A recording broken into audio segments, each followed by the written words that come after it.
یہ شالیمار میں ایک برگ زرد کہتا تھا، گیا وہ موسم گل جس کا رازدار ہوں میں، نہ پائمال کریں مجھ کو زائران چمن، انہی کی شاخ نشیمن کی یادگار ہوں میں۔ برگ زرد، سوکھا ہوا پتا، موسم گل، بہار کا موسم، پائمال، پاؤں تلے روندے، زائران چمن، باغ کی زیارت کرنے والے، یعنی باغ میں سیر کرنے والے۔ گو کہ یہ شعر عید پہ لکھنے کے لیے کہا تھا اقبال سے، تو انہوں نے جو لکھے ہیں وہ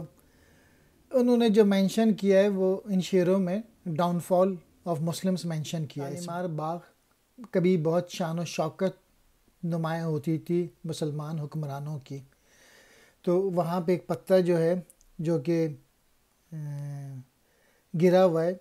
تو وہ کہہ رہا ہے کہ میں جانتا ہوں کہ جب یہاں پہ بہار کا موسم تھا، یعنی جب مسلمان عروج پہ تھے، تو میں نے وہ کہانیاں دیکھی ہوئی ہیں، اور اب مجھ کو پاؤں تلے روند کے جا رہے ہیں، اور میں انہی کی یادگار شاخ کا گرا ہوا وہ ہوں۔ یعنی مسلمان ایک زمانے میں بہت عروج پہ تھے، اور اب دیکھو کیا حال ہو گیا ہے مسلمانوں کا۔